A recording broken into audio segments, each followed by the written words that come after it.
यो दिव्येक्षरनाम्ने धाम्ने परमे माया परे राजते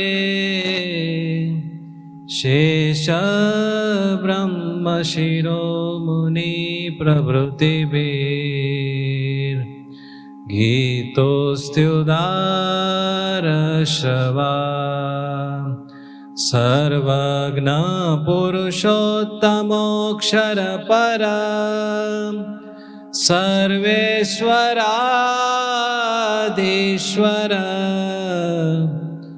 वन्दे तं पितरं मदीयमनिशम् श्रीस्वामिनारायणम्।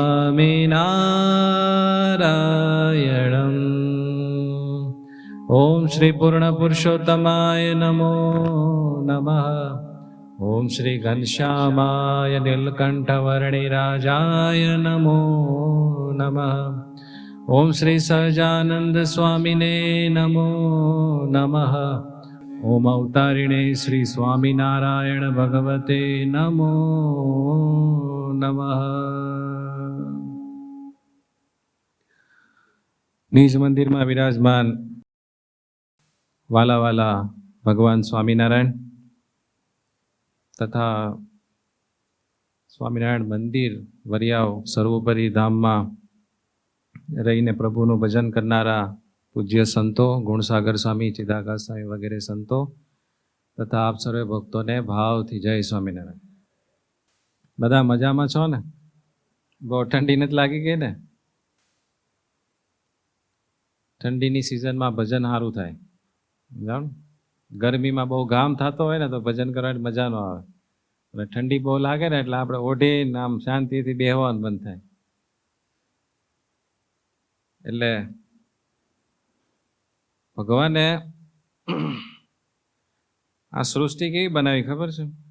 જ્યારે ઉનાળો હોય ને ત્યારે આપણને એમ થાય કે બહુ ગરમી થઈ ગઈ, હવે થોડોક વરસાદ પડે ને તો સારું।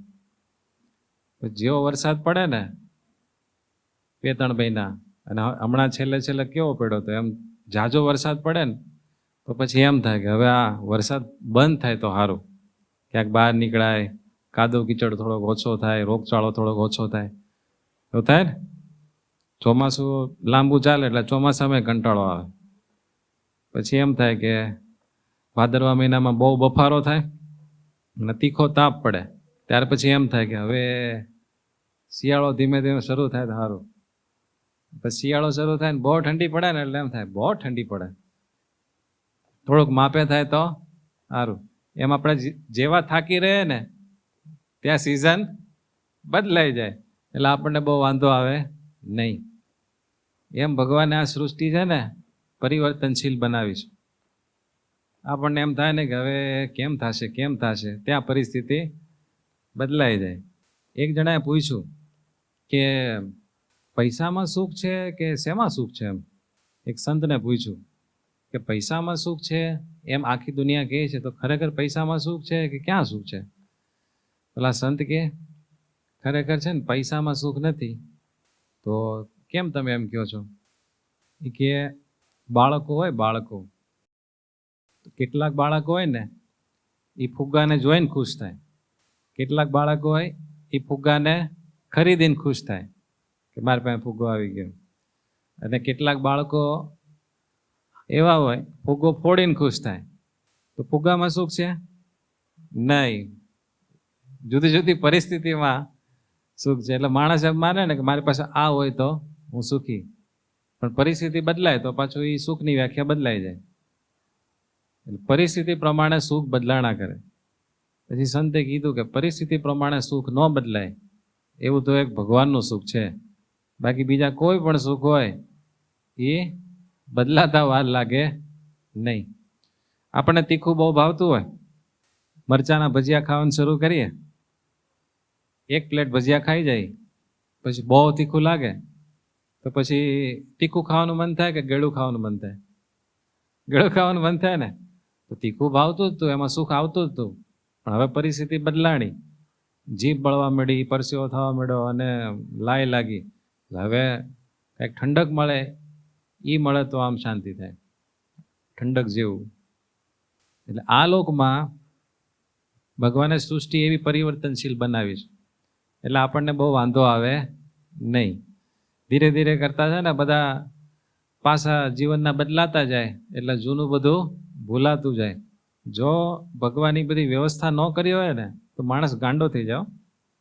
તમે વિચારો કે આ દિવસ સુધીમાં આપણને જેણે જેણે ગાળો દીધી હોય, કંઈક એવા શબ્દો કીધા હોય, એવા વચન માર્યા હોય, એવું જેટલું કાંઈ બન્યું હોય એ બધું આપણને એમનેમ યાદ હોય તો થાકી જાય. હો, કંટાળીને આપણે તેમ હવે જીવવું જ નથી એમ થઈ જાય, થાય કે નહીં? કેમ કે તમે યાદ કરો તે પરિસ્થિતિ, જે વખતે આપણને એ શબ્દો કહેવામાં આવ્યા હોય ને ત્યારે તો આપણને આમ આમ ધ્રુજારી આવી ગયો, અરે આવું એમ થયું હોય ને. પણ જેમ જેમ સમય જાય એમ ધીરે ધીરે બધું ઓગળી જાય. એટલે જ ભગવાને સુષુપ્તિ બનાવીશ. આપણે રાતે સૂઈએ એટલે પહેલા તંદ્રાવસ્થા આવે, એટલે બગાસા બગાસા બધું આવે, શરીર થોડુંક શિથિલ થાય, પછી સ્વપ્ન સૃષ્ટિ ચાલુ થાય, અને સ્વપ્ન સૃષ્ટિમાંથી આપણે થોડા ઊંડા જઈએ એટલે ડીપ સ્લીપ, સુષુપ્તિ લાગે. સુષુપ્તિ છે ને, આખા દિવસમાં આપણે આપણી સ્મૃતિ રૂપી બોર્ડ ઉપર જેટલા લીટા પાડ્યા હોય ને એને સુષુપ્તિ ડસ્ટરનું કામ કરે. જેટલી સ્મૃતિ બધી ભેગી થઈ હોય ને એને આમ એક પીછડો મારી દે એટલે બધું ઝાંખું થઈ જાય. એટલે જેટલી વાર આપણે સૂઈને જાગીએ ને એટલે કેટલી બધી બાબતો ઝાંખી થઈ જાય. એમ ધીમે ધીમે ધીમે કરતા સમય જાય એટલે બધું પાકું પડી જાય. એમ ભગવાન સતત જીવનું ધ્યાન રાખે છે. બોલો, આપણને રોજ સુષુપ્તિમાં ન મોકલતા હોય ભગવાન તો કેવી દશા થાય? ઘાટી ઊંઘ જ ન આવે. ક્યારેક તમને એવો અનુભવ થયો હોય તો, જ્યારે બહુ ટેન્શન હોય ને કોઈ વાતનું, તો ખાતા પીતા જાગતા નકરા એના જ વિચારો આવે, એના જ વિચારો આવે સતત. અને પછી આપણને એમ થાય કે હવે થોડી વાર ઊંઘ આવે જ સારું. પણ આપણે સુવા જાય ને તો સૂતી વખતે તો 4 ગણા વિચાર આવે અને ઊંઘ જ ન આવે, ઊંઘ જ ન આવે. થાય ને એવું ક્યારેક, કોઈક બાબતની ચિંતા કે ટેન્શન કે એવું હોય ને, ઊંઘ જ ન આવે. પણ ભગવાન દયા કરીને બધાને ઊંઘ આપે છે. હમણાં જો એનો ચાર્જ લાગતો હોય તો શ્યામજીભાઈ હેરાન થઈ જાઓ કે ભાઈ જેને ઊંઘ જોતી હોય ને તો આવો અહીંયા 500 રૂપિયાની ટિકિટ. કેટલી કલાક જોઈએ છે? આપણે 6-7 કલાક આમ સૂઈ જાય છે એકદમ ઘસઘસાટ. કોઈ કે ઠંડુ પાણી ગરમ પાણી નાખ્યું તો એ ખબર ન પડે, એવી ઘાટી ઊંઘ હોય ઘણાની. એટલી સરસ ઊંઘ ભગવાને આપી, એ ખરેખર ભગવાનની કૃપા. બાકી જેને નથી આવતી ને એ તો ઊંઘની ગોળી ખાય તોય ઊંઘ ન આવે. પણ આમાં સમજવાની વાત એ છે કે ભગવાન આપણને જાગ્રત અવસ્થામાં સભાનતા દઈને આપણને જાગ્રત રાખે છે ને, એમાંય ભગવાનની કૃપા. આપણને સ્વપ્ન અવસ્થા દે છે ને, એમાંય ભગવાનની કૃપા. કઈ રીતે તમને કહું? જાગ્રત અવસ્થા જે ભગવાને દીધી, બરાબર, અત્યારે પ્રેઝન્ટ ટેન્સમાં તમે જે જાગો છો અને જે કાંઈ કરી શકો છો, આપણે ભગવાનને રાજી કરવા માટે કે ભગવાનને પામવા માટે કાંઈ પણ કરવું હોય, આ સભાનતા હોય તો જ થાય. એટલે જાગ્રત અવસ્થા દીધી ભગવાને, બરાબર. આપણી ગતિ ભગવાન તરફ થાય એવું જે કાંઈ કરવું હોય બધું કરી શકીએ. સ્વપ્ન અવસ્થા આપી. તમે જોજો, માણસની જે જે ઈચ્છાઓ છે ને જાગ્રત અવસ્થામાં પૂરી ન થાય ને એ બધી ક્યાં પછી બહાર નીકળે? સ્વપ્ન અવસ્થામાં. ઘણા માણસ એવા હોય કે એને છે ને બધાને બહુ હેરાન કર્યા હોય. હ, તો એને 3 વખત માથું કાપે ને તો એનું કર્મ પૂરું થાય એવું હોય. કેટલી વખત? પણ એને એ છે ને આ જન્મમાં 3 વખત માથું કપાવવાનું, તો શક્ય બને? તો પછી ભગવાન કે કેવું બધું ગોઠવે ખબર છે? એ જેવો સ્વપ્ન અવસ્થામાં જાય ને એટલે કોઈક એની પાછળ પડતું હોય ને, એ ભાગતો હોય ને, દોડતો હોય ને, પછી કોઈક પાછળ તે આવીને તલવાર મારીને માથું કાપી નાખે. એક વાર થઈ ગયું, પછી 5-6 દિવસ થાય ને ત્યાં પાછું એવું સ્વપ્ન આવે. એમ 2-3 વખત આવ્યા સ્વપ્ન એટલે 3 વખત માથું કપાઈ ગયું. એટલે એ બધા કર્મ ભોગવાઈ જાય સ્વપ્ન અવસ્થામાં. અને એ સ્વપ્ન અવસ્થામાં આપણે ભોગવીએ છીએ કે હાવ એમને ફાલતું નથી. ભગવાને સ્વપ્ન સૃષ્ટિ રચેલી છે અને જીવના કર્મ ભોગવવા માટે જ. ઘણા સારા જીવ હોય ને તેને સ્વપ્નમાં ભગવાન દેખાય, સાધુ દેખાય, મંદિર દેખાય, એ પોતે પૂજાપાઠ કરતો હોય એવું દેખાય, જાણ. અને જેને ભગવાને બધું ભોગવવાનું લખ્યું હોય ને, એ જેવો હોય ને એટલે જંગલમાં હોય, વાંહે સિંહ પડ્યો હોય, કા આમ પર્વત ઉપરથી પડતો હોય, હો કરીને જાગી જાય, ખબર ઘણા, કા સપનામાં ભૂત આવ્યું હોય. એટલે સ્વપ્ન સૃષ્ટિ ભગવાને દયા કરીને જીવને આપીશ. બધો કર્મનો જથ્થો ક્યાં બધો સાફ કરવો, થોડુંક સ્વપ્ન સૃષ્ટિમાં બધું ભોગવાઈ દે. અને સૌથી મોટી કૃપા સુષુપ્તિ. સુષુપ્તિ ન દીધી હોય ને તો જીવ 15-20 દિવસમાં પૂરું થઈ જાય એનું, થાકીને ઠૂસ થઈ જાય. ઘાટી ઊંઘ આવે એટલે આપણે બધું ભૂલી જાય. અને મહારાજે વચનાવતમાં કીધું કે જ્યારે ઘાટી સુષુપ્તિ લાગે, એકદમ ઘાટી, ત્યારે માણસને એ ભાન ન હોય કે હું પંડિત છું કે બ્રાહ્મણ છું, પટેલ છું, કોણ છું, સમજાણ, રૂપિયાવાળો છું, રૂપિયાવાળો નથી, કોઈ પ્રકારનું જ્ઞાન રહેતું નથી. એટલે જો ઘાટી ઊંઘમાં તમે જાગો ને તો થોડીક વાર તો બધું શૂન્ય હોય, સંકલ્પ વંકલ્પ કાંઈ ન હોય. પછી ધીરે ધીરે ધીરે ધીરે બધું એક પછી એડ થયા કરે. હાં સુધીમાં તો બધું લીટા લીટા થઈ જાય સ્મૃતિના પાટિયા ઉપર. પણ ક્યારેક આપણે શાંતિથી વિચારીએ ને તો ખબર પડે કે ભગવાન હરપળ આપણું કેટલું ધ્યાન રાખે છે, સતત. એટલે આપણા ભારતીય સંસ્કૃતિમાં એવી પ્રથા છે કે તમે જ્યારે સુષુપ્તિમાંથી જાગો ને એટલે પથારીમાં બેસીને પહેલાં ભગવાનને પ્રાર્થના કરવી, ભગવાનનું સ્મરણ કરવું, ભગવાનનું ધ્યાન કરવું છે ને. અને જ્યારે તમે સૂવો ત્યારે ભગવાનને પ્રાર્થના કરીને સૂવો કે ભગવાન આ તમે મને આખું બધું કેવું સરસ ગોઠવી દો છો, અને બધું એના હાથમાં છે ને. આપણે સવારે આ જાગીએ તો ખરેખર જગાડવા કે ન જગાડવા કોના હાથમાં? એના હાથમાં. એટલે જ્યારે જગાડે એટલે કહેવાનું ભગવાન થેન્ક યુ, તમે મને જગાડ્યો, બાકીના કામ પૂરા કરું ફટાફટ. એમ બધું ભગવાનના હાથમાં છે. પણ ઘણી વખત આપણા જીવનમાં કંઈક તકલીફ આવે ને ત્યારે આપણે ભૂલી જાય કે બધું ભગવાન સાથે રહીને બહુ સારું કરે છે આપણું. એમ ક્યારે ભૂલાઈ જાય? ચારે બાજુથી ભગવાન આપણને બીડામાં લીધા હોય ને ત્યારે. પણ ભગવાનનું ગણિત કોઈ દી ખોટું ન હોય, અને ભગવાન કોઈ દિવસ કોઈ જીવનું બગાડે નહીં. દાખલા તરીકે અમિતાભ બચ્ચનના જીવનમાં એવું કહેવાય છે કે એ પહેલાં ઉત્તર પ્રદેશમાંથી અહીંયા મુંબઈ આવ્યા તો રેડિયો સ્ટેશનમાં સ્પીચ આપવા માટેની નોકરી માટે એણે ઘણી જગ્યાએ આટા માર્યા. પણ જ્યાં જાય ને તો એનો બહુ ઘેરો ભારે અવાજ લાગતો. એટલે બધા એમ કે તારો અવાજ રેડિયોના રેકોર્ડિંગમાં ચાલે એમ જ નથી, એમ કરીને બધાએ કાઢી મૂક્યા. એટલે એને બિચારાને એમ થયું કે હું શું કરીશ એમ. એ ભાઈએ એ સપનું જોયું હતું કે ભાઈ આપણે રેડિયોમાં કામ કરશું એમ. તો એ કાંઈ થયું નહીં. પછી ધીરે ધીરે કરતા પિક્ચરોમાં કામ મળવા માંડ્યા, અને આ તો બહુ મોટું નામ થઈ ગયું એનું. તો જેને એ મફતમાં રેકોર્ડિંગ કરવા માટે જાય તોય કોઈ નહોતું રાખતું, એની બદલે અત્યારે 10-15 મિનિટનું રેકોર્ડિંગ કરવું હોય તો એને 4-5 કરોડ રૂપિયા દેવા પડે. ત્યાં સુધી એને બનાવ્યો. તો એણે એક એના ઇન્ટરવ્યૂમાં એવું કીધું કે ભગવાન આપણને જે કોઈ પરિસ્થિતિમાં રાખતા હોય ને એમાં ભગવાનનું ગણિત બહુ પરફેક્ટ હોય છે. ભગવાનનો આપણા માટેનો પ્લાન બહુ વ્યવસ્થિત વિચારેલો હોય છે. એ કે જો મને રેડિયો સ્ટેશનમાં નોકરી મળી હોત ને તો અત્યાર સુધી હું રેડિયો સ્ટેશનમાં બધી સ્પીચ આપતો હોત ને બધું કરતો હોત, અને હવે તો નિવૃત્ત થઈને શાંતિથી બેઠો હોત ક્યાંક. પણ ભગવાનને મને એ બાબત કરતાં બહુ સારી બાબત આપવાની હતી તો મને ત્યાં સેટ થવા દીધો નહીં. એમ આપણા જીવનમાં જ્યારે ભગવાન વિપત્તિ આપતા હોય ને તો એમાં કાંઈક ભગવાન આપણું એમાંથી સારું થાય એવું કાંઈક ભગવાનનો પ્લાન હોય. એક બહુ મસ્ત સૂત્ર મારા વાંચવામાં આવ્યું હતું. દૂધ ફાટી જવાની બીક એને જ લાગતી હોય છે, દૂધ ફાટી જવાની બીક એને જ લાગતી હોય છે જેને રસગુલ્લા બનાવતા નથી આવડતા. કોને? દૂધ ફાટી જવાની બીક એને જ લાગતી હોય છે જેને રસગુલ્લા બનાવતા નથી આવડતા.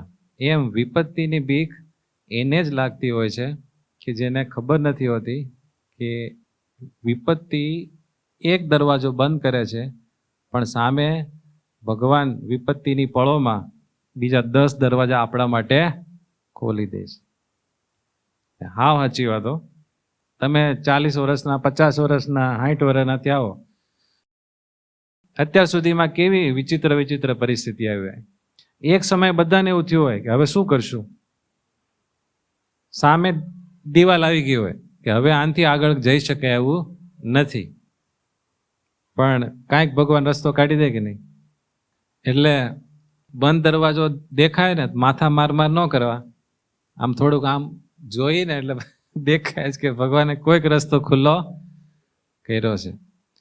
એટલે ડાયા માણસો એવું કહે કે આપણા જીવનમાં જે વિપત્તિ ને દુઃખનો જે પ્રવાહ ચાલતો હોય ને, દુઃખની બધી બાબતો ઘટતી હોય, એની ઉપર ફોકસ ન કરવું, એને નજરઅંદાજ કરવું, અને ભગવાન કંઈક આપણને જે સારું સારું આપતા હોય એની ઉપર વધારે ફોકસ કરવું. એને કહેવાય ભગવાન પ્રત્યે કૃતજ્ઞ ભાવ રાખવો. કૃતજ્ઞ એટલે આપણા માટે જે જે ભગવાને કર્યું હોય એને વધારે ફોકસ કરવું, કર્યા કૃતને જાણવું. ભગવાન સવારથી સાંજ સુધી આપણને સભાન રાખવા માટે કેટલી મહેનત કરતા હશે. આપણે બધી વાત કરી ને, જાગ્રત, સ્વપ્ન, સુષુપ્તિ, બધું કેલ્ક્યુલેશન કોને ગોઠવવાનું? ભગવાને ગોઠવવાનું. કેટલું આપણું ધ્યાન રાખે. બધા વિચારો કે તમે જે કાંઈ ખાઓ, બરાબર, કોઈ પણ ખોરાક આપણે લીધો, દાળ ભાત શાક રોટલી, તો એ શરીરમાં જાય પછી કાર્બોહાઈડ્રેટ, પ્રોટીન, બધા વિટામિન્સ, સમજણ, શુગર, આ છે તે છે, બધું કમ્પ્લીટ છૂટું પાડીને શરીરના જે પાર્ટને જે જોતું હોય બધું પહોંચાડવું. પછી એમાં કંઈક નકામી વસ્તુ હોય એને થોડીક ડાયલ્યુટ કરી દેવી, શરીરમાંથી બહાર કાઢી નાખવી, જાણો. અને શરીરના કોઈ પણ સેલ ડેમેજ થયા હોય તો સામે એટલા રિકવરી કરાવી દેવી. આ બધું કોણ કરાવે? ભગવાન જ કરાવે ને. શરીર તો જડ છે. આપણે કે શરીર એની મેળે મેળે સારું થઈ જાય. મેળે મેળે સારું થઈ જાય તો જે માણસ મરી ગયેલો હોય, ડેડ બોડી હોય, ડેડ બોડી કાંઈ મેળે મેળે સારી થઈ જાય? કેમ નથી થતી? બોડી તો જડ છે, પણ ભગવાન દરેક જીવને સુખી રાખવા માટે તનથી, મનથી, જીવથી બધી રીતે એનું ધ્યાન રાખે. ત્યારે આપણે સુખીથી છે ને અહીંયા બેસીને કથા સાંભળી શકીએ. બાકી સ્વામિનારાયણનું નામ લ્યો, કાંઈ થાય નહીં. માટે ભગવાન બહુ દયાળુ છે, આપણને સર્વ પ્રકારે સાથે રહીને મદદ કરતા જ હોય છે. કોઈ એવું ન માનવું જોઈએ કે ભગવાન કંઈ આપણી જેવા જીવ ને થોડા કંઈ ધ્યાન રાખતા હોય, એવું કોઈ દિવસ ન હોય. આપણે બધા ભગવાનના છીએ અને બધાનું ધ્યાન ભગવાન રાખે છે. અને આપણે બધાને કેવું છે કે કોઈ મોટા માણસ સાથે કોઈને સંબંધ હોય તો કોઈકને ઘાટો હોય, કોઈકને પાતળો હોય, કોઈકને આછો હોય ને, કોઈકને નજીક ન હોય, કોઈકને દૂર ન હોય. ભગવાન બહુ મોટા માણસ, પણ એની સાથે આપણે સીધો કોન્ટેક્ટ. આપણે ન માનીએ તો એનો લાભ ન મળે. બાકી શિક્ષાપત્રીમાં શું કીધું ખબર ભગવાને?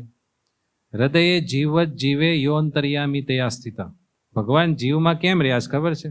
જેમ આ જીવ શરીરમાં નખથી શિખા પર્યંત વ્યાપીને રહ્યો છે ને, આખા શરીરમાં આપણે છીએ કે નહીં? અહીંયા કોઈ આપણને ટાચણી મારે તો અહીંયા છીએ. માથામાં કીડી ચડી હોય તો એ ખબર પડે, બોલો. વાળ હોય તોય ખબર પડે કે કંઈક આવ્યું એમ આખા શરીરમાં આપણી ચેતના છે કે નહીં? એટલે આપણે આ શરીરમાં વ્યાપીને રહ્યા છીએ, આત્મા. એમ ભગવાન આત્મામાં વ્યાપીને રહ્યા છે. આ શરીરથી આપણે દૂર છીએ? આપણે આ શરીરથી દૂર છીએ કે નહીં? છીએ? નથી. થઈ જાઓ દૂર. થવાય? દૂર થાય પછી આ પૂરું થઈ જાય ને. આ શરીરથી આપણે દૂર નથી. શું કામ? આપણે આ શરીરમાં વ્યાપીને રહ્યા છીએ. એમ ભગવાન આપણામાં વ્યાપીને રહ્યા છીએ. તો જે આપણામાં વ્યાપીને રહ્યા હોય એ દૂર હોય આપણાથી? એકદમ નજીક હોય કે નહીં? તો એટલો નજીકનો સંબંધ કોઈનો હોય કોઈની સાથે? હોય? ગમે એવા વાલા સંબંધી હોય, ગમે એવા આમ સેટિંગવાળા પતિ પત્ની હોય, એવો સંબંધ ન હોય. ન હોય ને. નહીતર તો પત્ની ધામમાં જાય તો પતિ રે, પતિ ધામમાં જાય તો પત્ની રે, પૂરું થઈ જાય ને. પણ ભગવાન સાથે આપણો એવો ઘાટો સંબંધ છે, એટલે ક્યારેય પોતાને એવું ન માનવું કે ભગવાનને આપણામાં કાંઈ રસ હોય નહીં. ભગવાનને આપણામાં જે રસ છે ને, એ આપણે એનામાં રસ લેવા મળીએ ને એટલે તરત દેખાવા મળે કે નહીં હો ભગવાનને આપણામાં રસ છે. એમ અત્યારે ન દેખાતું હોય શું કારણ? આપણે એનામાં રસ લેતા નથી. બાકી ભગવાનને તો આપણામાં રસ છે જ, આપણી હારે જ છે, હરપળ ધ્યાન રાખે જ છે. જો ભગવાન આપણું ધ્યાન ન રાખતા હોય ને તો આપણું અસ્તિત્વ જ ન રહે, ન રહે. માટે ભગવાનને રોજ કમસે કમ છે ને સવારમાં જાગીને અને રાતે સૂતા પહેલા પ્રાર્થના કરીને સૂવું કે ભગવાન તમારો ખૂબ આભાર, તમે આખો દિવસ મારા માટે બહુ મહેનત કરો છો. આપણને છે ને આમ મજા આવે અને ભગવાનને ગમે ને કે એટલી બધી આ જેના માટે મહેનત કરું છું એને કાંઈક મારી નોંધ લીધી. તમે કોઈના માટે ગમે એટલી મહેનત કરતા હો ને એ માણસ કોઈ દિવસ તમારી સામું આમ એવો કૃતજ્ઞ ભાવ દેખાડે જ નહીં કે તમે મારા માટે બહુ કર્યું એમ. તો એ કાંઈ આમ મજા ન આવે. આપણને એ વખાણ ન સાંભળવા હોય, પણ આપણે જેના માટે કંઈક કરતા હોય એને એની થોડી ઘણી કદર છે એવું તો આપણને જોવાની ઈચ્છા હોય ને. એમ ભગવાનને આપણે પ્રાર્થના કરીએ, સ્તુતિ કરીએ, ભગવાન માટે કંઈક કરીએ ને ત્યારે ભગવાનને એમ થાય કે નહીં આ કંઈક મને આદર આપે છે, મારી કદર કરે છે. માટે કમસે કમ સવારે જાગીને થોડીક વાર અને સાંજે સૂતા પહેલાં રાતે ભગવાનને થોડીક વાર સંભાળીને થોડુંક આમ ભગવાન સાથે 2-5 મિનિટની મિટિંગ કરી લેવી, પછી શાંતિથી હોઈ જવાનું. તો ભગવાન સાથે ને સાથે છે એવો આપણને ધીરે ધીરે ધીરે અનુભવ થાય. અને જે એવા હોય ને ભક્તો ભગવાનની આમ નજીક રહીને ભગવાનને ભજતા હોય, ભગવાનની ઉપાસના કરતા હોય, ભગવાનની આજ્ઞા પાળતા હોય, એ બધાનું ભગવાન બહુ ધ્યાન રાખે. એક ચરિત્ર તમને કહું, સુરેન્દ્રનગર બાજુ રામપરા ગામ આવ્યું છું. રામપરામાં એક માંડણ ભક્ત હતા અને એ રામપરાના માંડણ ભગત પ્રગટ સ્વામિનારાયણ ભગવાનના પાક્કા ભગત, ભગવાનની ઉપાસના જોરદાર. તેનું નામ છે માંડણ જાણો, પ્રેમી ભક્ત પ્રભુના પ્રમાણો, તે તો ધન કમાવા કાજ, ગયો મુંબઈમાં બેસી જાજ.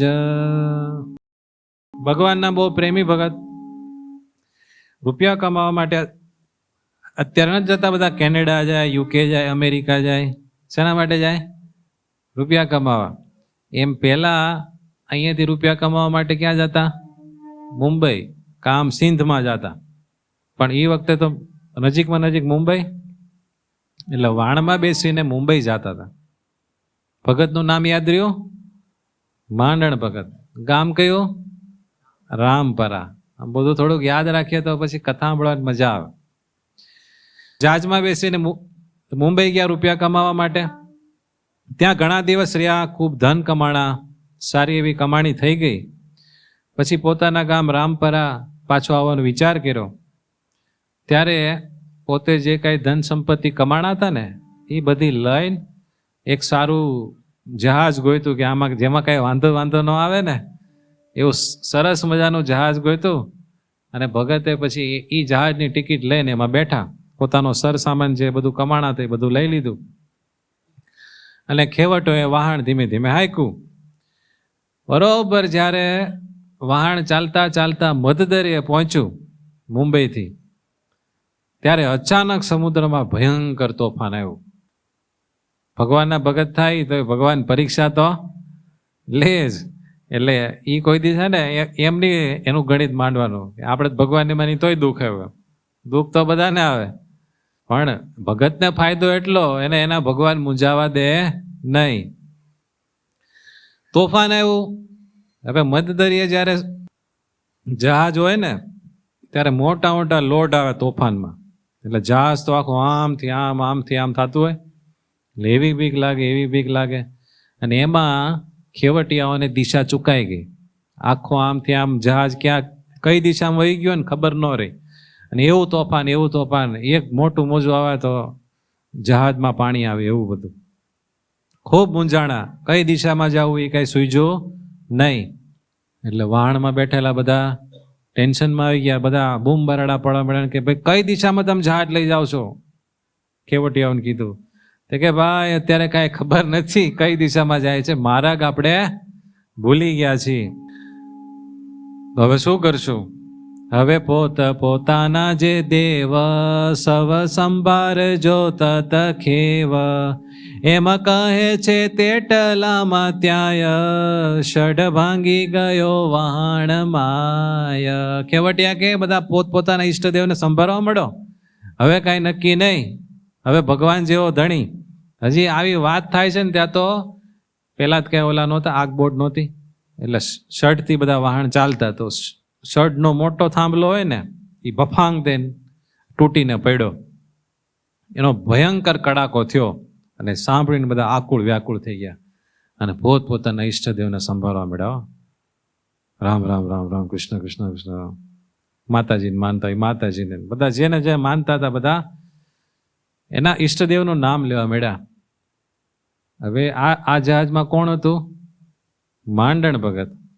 એટલે માંડણ ભગતે શું કર્યું ખબર છે? હતો માંડણ મેરા ઈરાય, સ્વામિનારાયણ મુખે ગાય. માંડણ ભગત દરજી હતા. માંડણ ભાઈ મેરાય શું કરવા મળ્યા? સ્વામિનારાયણ મુખે ગાય. એના ઈષ્ટદેવ કોણ હતા? સ્વામિનારાયણ ભગવાન. અને ભગત બહુ પાકા. આપણે ગઈ રવિ સભામાં વાત થઈ હતી ને કે આપણને જ્યારે દુઃખ પડે ત્યારે પહેલો ફોન કરવાનું મન કોને થાય? આપણને એવું લાગતું આ માણસ આપણને બચાવશે ને મારી નજીક છે. એમ જે ભગવાનના પાકા ભગત હોય ને એની સૌથી વધારે નજીક, અને એને સૌથી વધારે એમ લાગતું હોય આ મારું કામ કરશે તો એ કોણ હોય? ભગવાન. એટલે સૌથી પહેલા કોને યાદ કરે? ભગવાનને. એટલે સ્વામિનારાયણ સ્વામિનારાયણ કરવા બેડા. અને સ્વામિનારાયણ મહામંત્રની તાકાત છે. ગમે એવું દુઃખ હોય, કોઈ શ્રદ્ધા ભાવથી ભગવાનમાં પ્રેમ અને વિશ્વાસ રાખીને જો સ્વામિનારાયણ સ્વામિનારાયણ ભજન કરવા માંડે ને તો એના તમામ દુઃખ નાશ થાય, એમાં કોઈ શંકાને સ્થાન નહીં. એવો એ મહામંત્ર છે. જે સ્વામિનારાયણ નામ લે છે તેના બધા પાતક બાળી દેશે. છે નામ મારા શ્રુતિમાય અનેક, સર્વો પરિયાજ ગણાય એક. જો સ્વામિનારાયણ એક વાર રટે બીજાના મરત્યા હજાર. જપ્યા થકી જે ફળ થાય એનું કરી શકે વર્ણન કોણ તેનું. આવો મહાપ્રતાપી સ્વામિનારાયણ મંત્ર છે.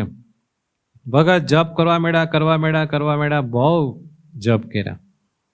હવે જપ કરે, ભગવાનને સંભાળે એટલે ભગવાનને તો એની ચિંતા થાય જ.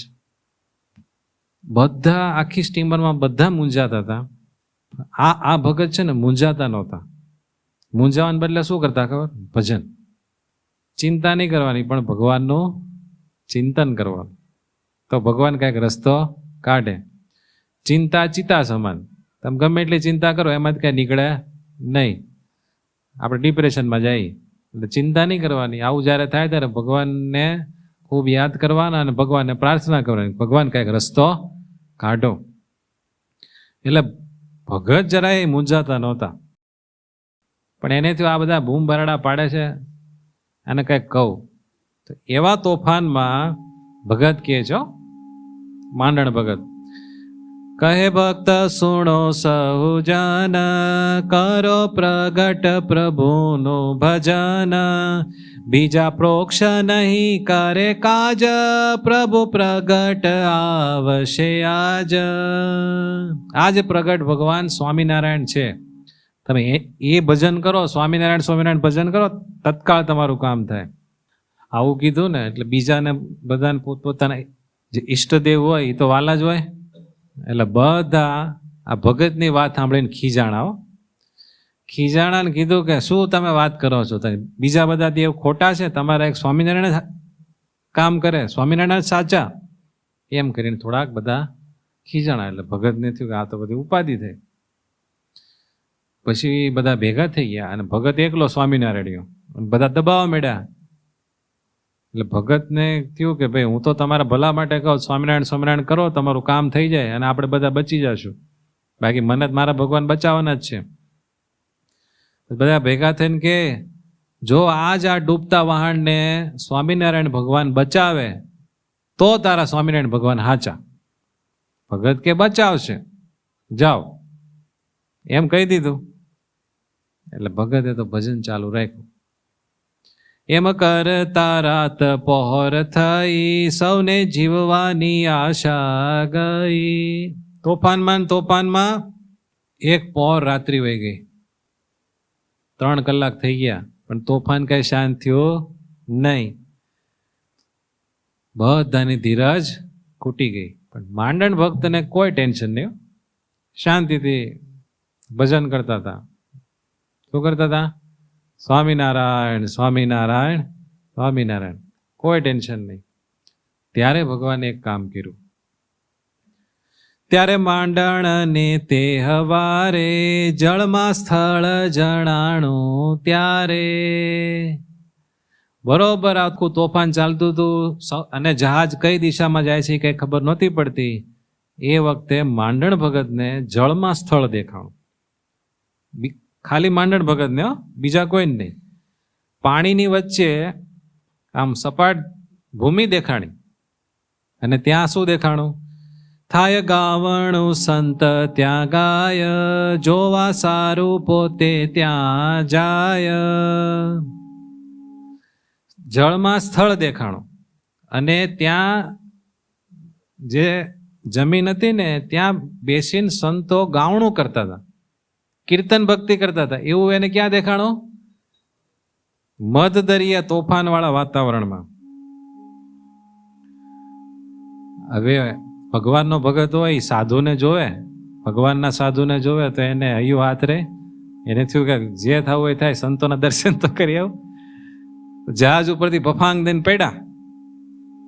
તરત નાવમાંથી પડ્યો હેઠો, ચાલ્યો જાય સૌએ તેને દીઠો.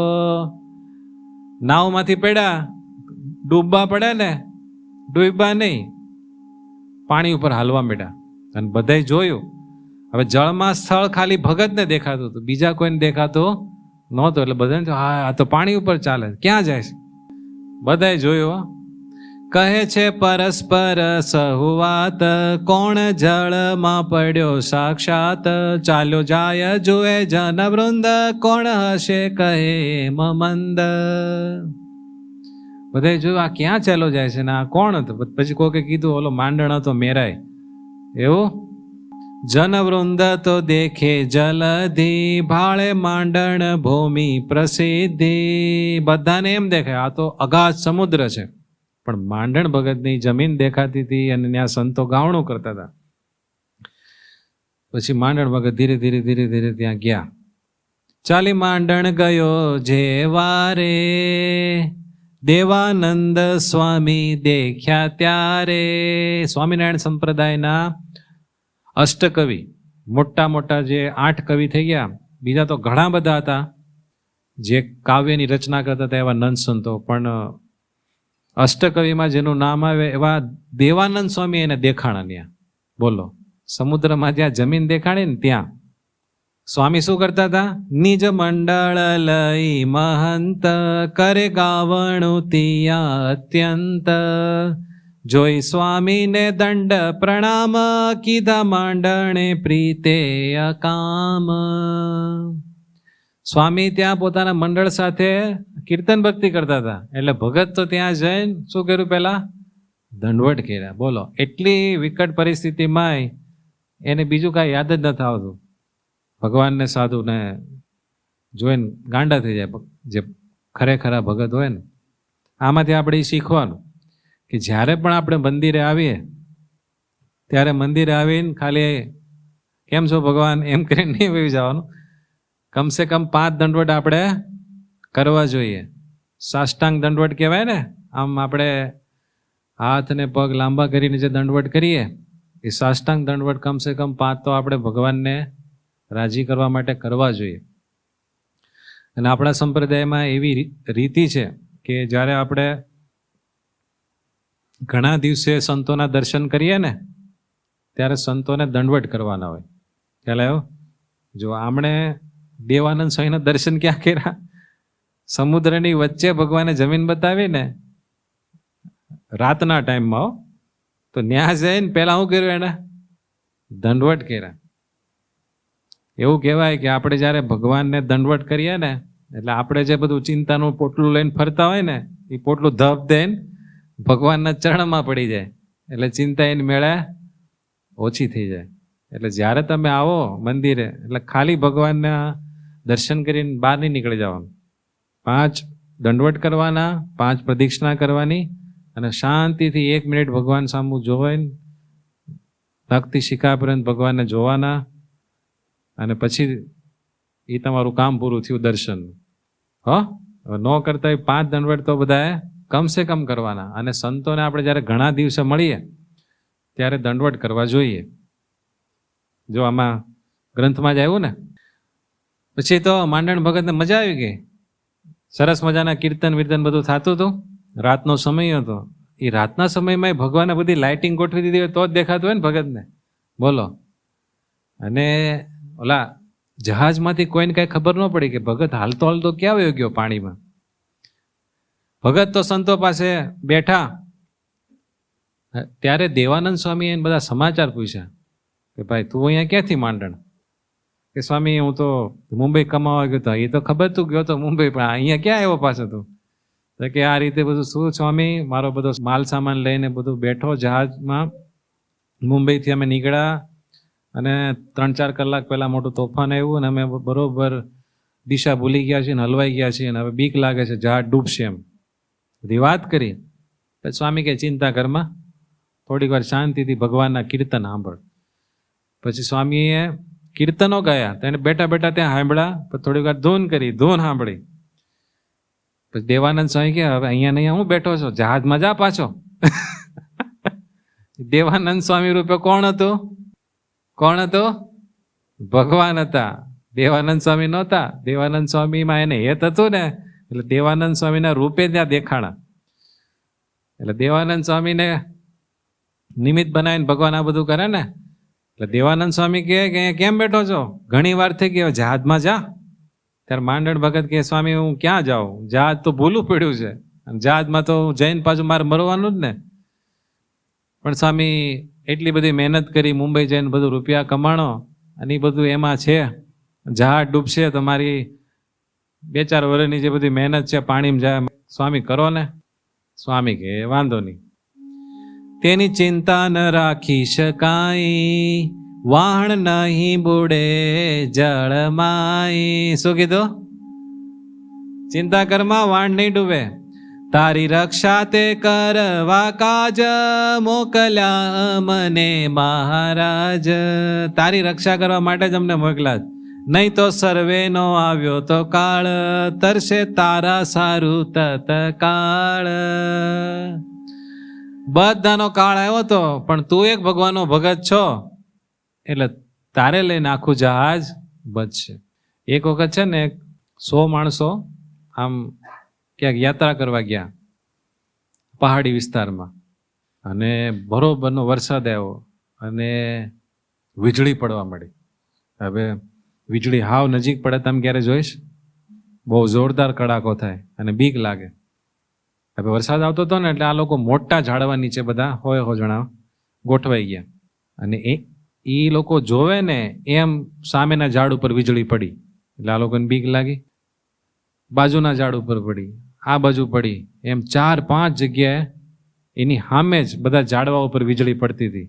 પછી આમ ક્રમથી વીજળી પડતી પડતી આવીને એક ઝાડવું બાકી હતું અને એક ઝાડવા નીચે આ બધા ઊભા હતા. પછી બધા કે આમાં એક કોઈ એવો માણસ છે જ કે જેની ઉપર કાળ અત્યારે સવાર થયેલો છે, હવે એને અહીંયાથી કાઢો તો આપણે બધા બચીએ.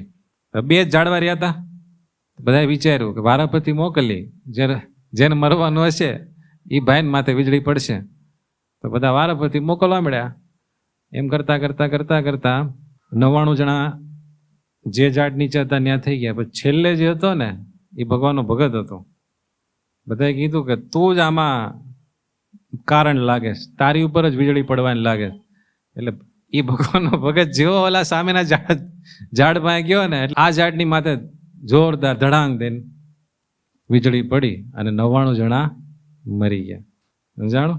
એમ ઘણી વખત છે ને આપણી ઉપર વિપત્તિની વીજળી પડવાની હોય, પણ કોક એવો ભગવાનનો ભગત હોય ને જેને ભગવાન અને સંતોન બહુ આમ રાજી કર્યા હોય સેવા કરી, એને લઈને આપણું ગાડું ચાલતું હોય. આપણા ઘરમાં એવું હોય, આપણા ઘરમાં 2-3 સભ્યો હોય, 4-5 સભ્યો હોય, એમાં એકાદા એવા હોય જેની પુનાઈને લઈને બધા સુખી હોય ને. એટલે સારો સંગ કરવો, ખરાબ ન કરવો એવું કીધું છે. કોઈક ચોર મિત્ર હોય, બરાબર, આપણા પ્રારબ્ધમાં એવું ન હોય કે માર ખાવો એમ, પણ ચોર આરે મિત્રતા હોય અને ઓલો ચોર ક્યાંક ચોરી કરીને આવ્યો હોય અને લોકો એને ભાળી ગયા હોય અને એ પછી એ ચોરને લઈને આપણે ફરવા નીકળીએ તો બધા ચોરને મારે ભેગા ભેગા. આપણે ભગત હોય તો માર ખાવો પડે ને, શું કામ? ચોરનો સંગ કર્યો, જાણો. અને કોઈક સારા માણસોની સાથે હોય ને તો મારવા માટે માણસો આવે ને તો એને એમ થાય કે હા સારા માણસો સાથે આ છે એટલે આ નહીં હોય, કદાચ થાય ને. એટલે સ્વામી કે બધાનો કાળ આવ્યો હતો પણ તારે લઈને બધા બચી જશે. પણ સ્વામી જહાજનું શું થશે? તો કે દિન ઉગતે ઘોઘાને ખાળે વહાણ નીકળશે સૌ ભાળે. જેવો દિવસ ઉગશે એટલે તમારું જહાજ ક્યાં જઈને ઊભું રહેશે? ઘોઘા બંદર. કોઈ ચિંતા નહીં. આવા સ્વામીના શબ્દ સાંભળીને માંડણ ભગત બહુ રાજી થયા. ત્યાંથી તત્કાળ વહાણ તરફ ચાલવા મળ્યા. એટલે પાછા પાણીમાં હાલતા હાલતા હાલતા જહાજ પાસે વયા ગયા. એટલે બધાને કીધું ઓલી સીડી નાખો, ઓલી આવે ને દોરડાનું આમ સીડી, એ નાખી ઓલા લોકોએ. પછી ઉપર ચડી ગયા. પછી બધાને થયું કે હાળમાં ભૂત છે કે શું છે? પાણીમાં વયો ગયો ને પાછો આવ્યો. એટલે બધા બીવા મળ્યા. તો બધા બીતા બીતા પૂછ્યું કે ભાઈ તું તો સમુદ્રમાં પડી ગયો તો તોય તને કાંઈ થયું નહીં, તું કોણ છો? ભૂત પ્રેત છો? યક્ષ છો? કાંઈ રાક્ષસ છો? કોણ છો તું? કોઈ માણસથી તો આવું થાય નહીં. અને તું સમુદ્રમાં પડ્યો તોય તારા કપડાં ભીના ન થયા. એટલે આમ તમે કોણ છો? મોટા દેવ છો? આવું બધું કહેવા મળ્યા. પછી કે ભાઈ હું તો કાંઈ દેવ નથી, દરજી છું, માંડણ ભગત છું ને મારું ગામ રામપરા. અને તમે ચિંતા કરો માં, નથી ભૂત પ્રેત હું તો કાંઈ, નથી રાક્ષસ અસુર રાય. મારા ગુરુ દીઠા તેની પાસ, હું તો દર્શન ગયો હુલાસ. હું તમારા જેવો માણસ જ છું, પણ મને છે ને આમ જળમાં સ્થળ દેખાણું, ત્યાં મારા ગુરુ દેખાણા, એ ત્યાં ધૂન કીર્તન કરતા હતા, એટલે હું તો ત્યાં દર્શન કરવા ગયો હતો. પછી તો બહુ સરસ કીર્તન ગાતા હતા. મેં કીધું જે થવાનું છે એ થવાનું છે, ભગવાનનું સ્મરણ થઈ જાય ને. પછી તો કીર્તન સાંભળ્યા અને પાછો આવ્યો, આમાં બીજું કાંઈ નથી. એટલે એ સાંભળીને બધાને બહુ આશ્ચર્ય થયું અને બધાને આનંદ થયો. પછી કીધું કે તમે તમારા ગુરુને ત્યાં જે ઓલા મોટા પુરુષ હતા એને કાંઈ પૂછ્યું કે આપણું જહાજનું શું થવાનું છે? એમ કે હા, મારા ગુરુએ એમ કીધું છે કે જહાજ ડૂબશે નહીં, પણ તમે સ્વામિનારાયણ બધા ભજન કરો. એમ કરીને માંડણ ભગતે બધા પાસે ભજન કરાયું અને કીધું તમે કોઈ ચિંતા કરતા નહીં, જેવો દિવસ ઉગશે એટલે કાંઈ કર્યા વગર જહાજ ક્યાં હશે? ઘોઘા બંદર.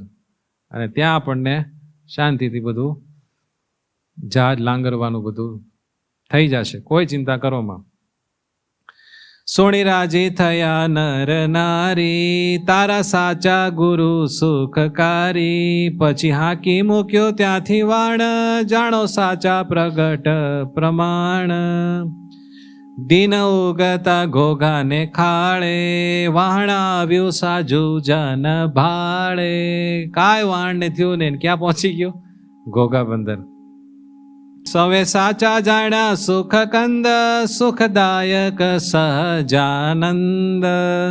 ભક્ત સાચા તમે સાચા સ્વામી, નહીં માને તે લૂણ હરામી. માધવદાસ સ્વામીનો ગ્રંથ છે. એમણે કીધું કે ભાઈ આ પરચો સાચો છે, ઓથેન્ટિક છે, જે નહીં માને ને એ લૂણ હરામી. બાકી સ્વામિનારાયણ અને એનો ભગત બે હાચા. મોતમાંથી ઉગાર્યા તે આજ, માટે સાચા તારા ગુરુરાજ. બધા લોકો એમ કહેવા માંડ્યા, એમ કહી પગે લાગ્યા જન, ગયા પોત પોતાને ભુવન. એવો પરચો આપ્યો મહારાજ, નિજ જનને તારવા કાજ. એમ ભક્તની રક્ષાને કાજ, આખું તાર્યું જલધીમાં જાજ. ભગવાનને રક્ષા કોની કરવાની હતી? એક નહીં હો, પણ આખા સ્ટીમરને તારી દીધું. એમ નિજ સેવક નિસાર, પળે પળે કરે કરી પ્યાર. એમ નિજ સેવક નિસાર, પળે પળે કરે મહારાજ. એમ ભગવાન પળે પળ આપણું ધ્યાન રાખે છે. જીલ પળે પળ. પણ આપણને છે ને ક્યારેક ક્યારેક વિશ્વાસ ઢીલો પડી જાય, એટલે પછી ભગવાન ઢીલું કામ કરે. એક વખત નારદજી વૈકુંઠમાં જતા હતા. તો વૈકુંઠમાં જતા પહેલા એમને થયું કે હું છે ને ગંગામાં સ્નાન કરી આવું. એટલે નારદજી ગંગામાં સ્નાન કરવા ગયા. ગંગામાં સ્નાન કરીને પાછા વૈકુંઠ બાજુ જતા હતા. ત્યાં રસ્તામાં એ પહેલા નારદજીને રસ્તામાં એક વિદ્વાન મળ્યા. ભગવાનના ભગત હતા, બહુ સારા વિદ્વાન, અને શાસ્ત્રાભ્યાસ બહુ, અને શાસ્ત્રોનું જ્ઞાન પણ બહુ સારું એવું, બધી સારી વાતો કરતા, અને મોટા કથાકાર હતા, બહુ સારી કથા કરતા હતા. પછી નારદજીએ કીધું કે હું વૈકુંઠમાં જાઉં છું, તમારે કાંઈ ભગવાનને સમાચાર આપવા હોય તો કયો. તો કે હું ભગવાનને ક્યારે પામીશ ને એ તમે મારા વતી પૂછી દેજો ને. તો નારદજી કે બહુ સારું. પછી થોડાક આગળ ગયા તો એક મોચી જોડા સીવવાનું કામ કરતા હતા. તો નારદજીએ એને કીધું જય નારાયણ. તો કે ક્યાં પધાર્યા પ્રભુ? તો કે વૈકુંઠમાં જાઉં છું. તો નારદજી કે તારે કાંઈ સમાચાર પ્રભુને કેવડાવવા છે? તો કે હા, હું ભગવાનને ક્યારે પામીશ તમે જરાક પૂછી લેજો ને. નારદજી કે કાંઈ વાંધો નહીં, પૂછી લઈશ. પછી નારદજી નારાયણ નારાયણ કરતા વૈકુંઠ લોકમાં ગયા. ને વૈકુંઠ લોકમાં જાય ને પછી ભગવાનને કીધું કે ભગવાન હું અહીંયા આવતો હતો ને ત્યારે રસ્તામાં બે ભગતે મને તમને સમાચાર પૂછવાનું કીધું છે. શું પૂછવાનું કીધું છે? એમણે મને પૂછ્યું છે બંને કે એ બંને ભગવાનને ક્યારે પામશે. કે એક બહુ મોટા વિદ્વાન છે અને એક મોચી છે. તો કે એવું? તો કે હા. પછી ભગવાન કે વિદ્વાન છે ને, વિદ્વાન એટલે કથાકાર છે ને, એમને હજી ઘણા બધા જન્મ લાગશે, અને ઓલા મોચી છે ને એને આ દેહ પડશે ને એટલે આ જન્મે પૂરું થઈ જશે અને મને પામી જશે. એટલે હવે નારદજીને પ્રશ્ન થયો. નારદજી કે ભગવાન ઓલો વિદ્વાન તો શાસ્ત્રોનો જ્ઞાતા છે અને શાસ્ત્રો બધાને ભણે ભણાવે છે અને કથાકાર છે મોટો, તો એને ઘણા જન્મ લાગશે એવું તમે કહો છો ને ઓલાને એમ કહો છો એક જન્મમાં પૂરું થઈ જશે મોચીભાઈને. તો એનું શું કારણ?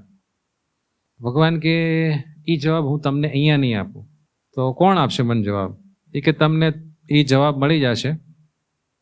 તમે એક કામ કરો, તમે અહીંયાથી જાઓ ને ત્યારે એમને બીજું કાંઈ ન કહેતા, ખાલી એટલું કહેજો કે હું જ્યારે ત્યાં વૈકુંઠમાં ગયો ત્યારે ભગવાન સોયના નાકામાંથી હાથી કાઢતા હતા.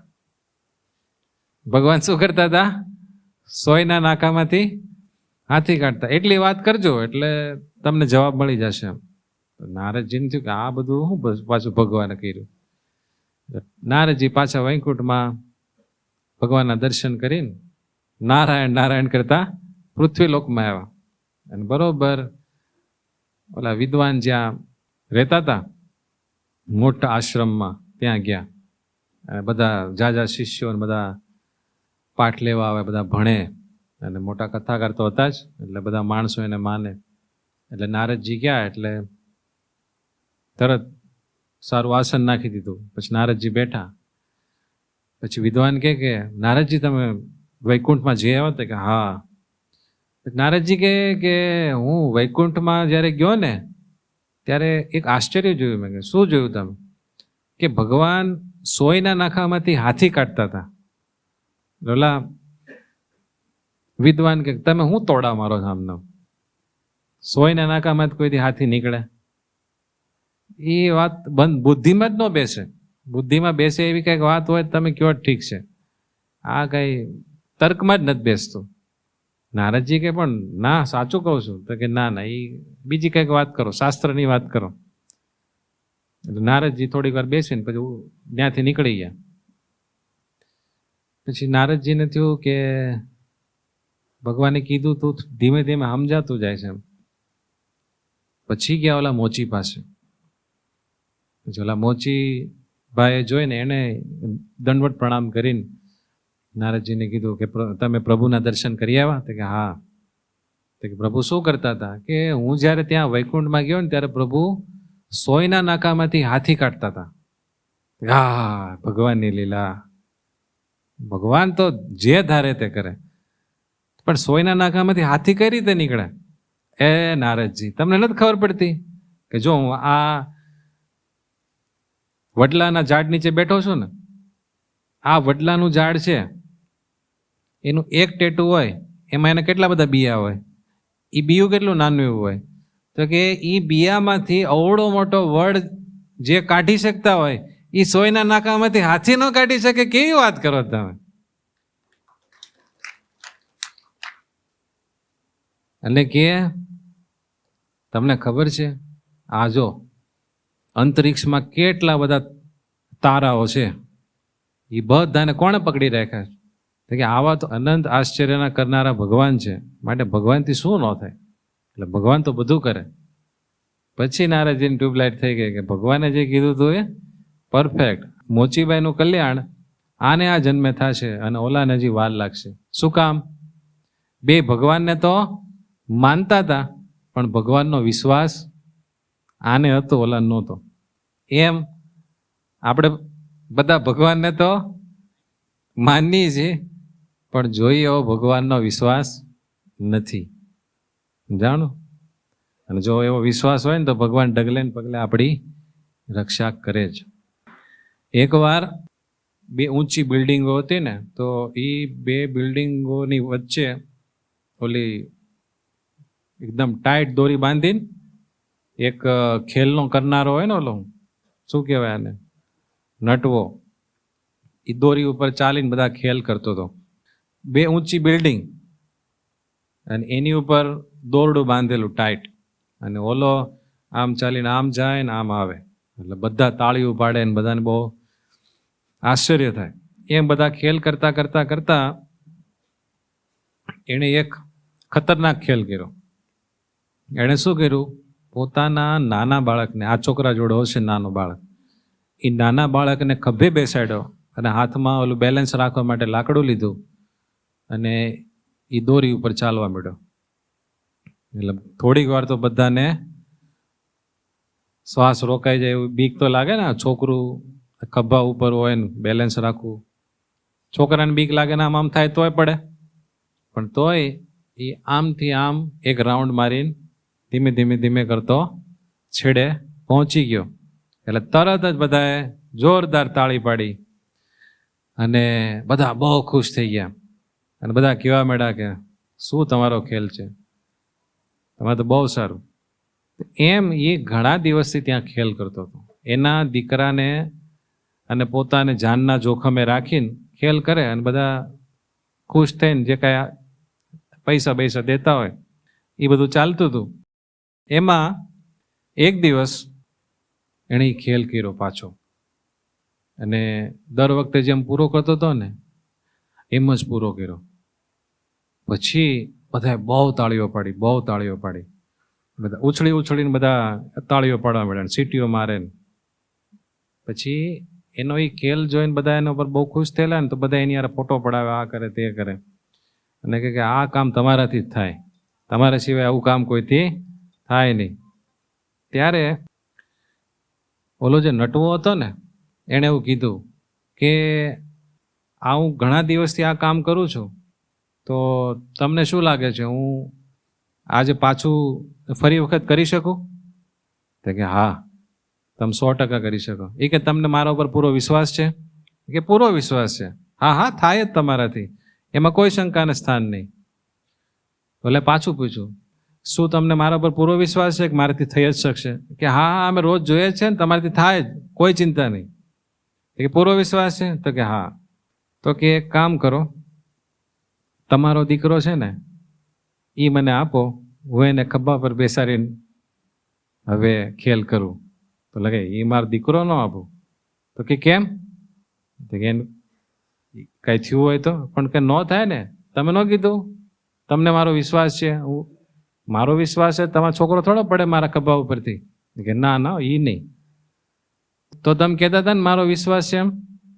તો કે આમ તમે ખેલ કરી જાણો છો, માનું છું, આમ માનું છું, પણ વિશ્વાસ આવતો એમ. એવું કહે ને બધા કે અમે ભગવાનમાં માનીએ છીએ, કહે ને ઘણા.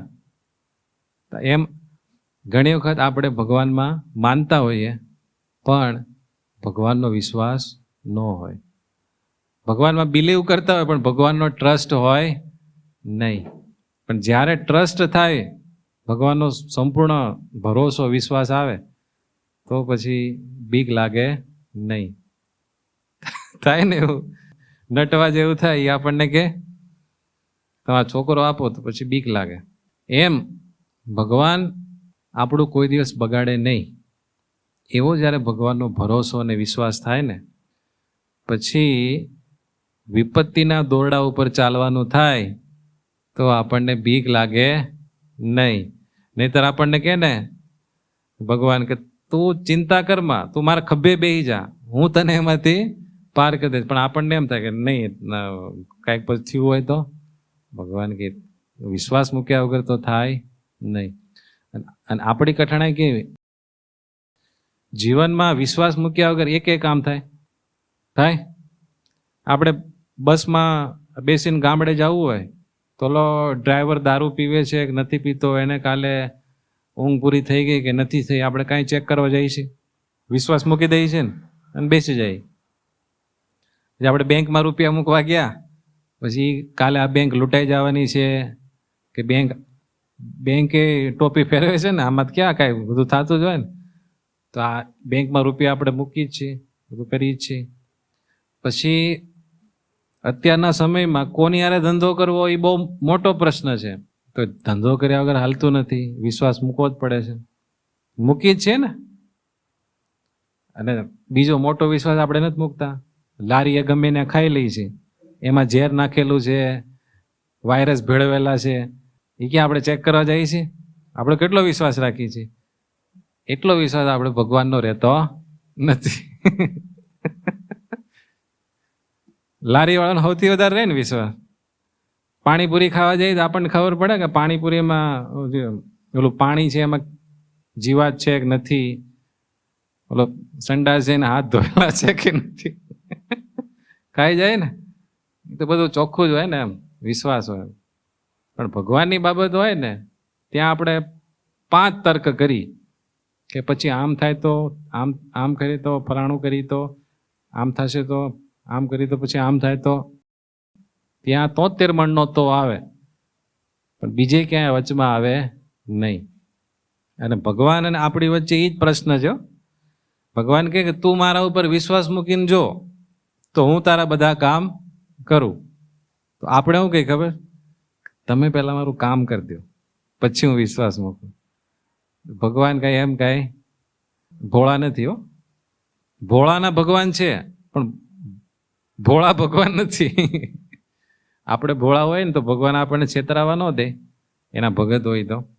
પણ ભગવાન તો કાંઈ ભોળા નથી. એમ આપણે પણ ભગવાનનો વિશ્વાસ રાખીને જો ભગવાનના ગમતામાં રહીએ, ભગવાનની આજ્ઞા પાળીએ અને ભગવાનનું ભજન કરીએ તો ભગવાન આપણને પણ સર્વ પ્રકારે રક્ષા કરીને ધ્યાન રાખવા માટે બંધાયેલા છે. માટે ખૂબ ભગવાનની આજ્ઞા પાળવી અને ખૂબ ભગવાનનું ભજન કરવું તો ભગવાન આપણી ઉપર ખૂબ રાજી થાય. સહજાનંદ સ્વામી મહારાજની જય.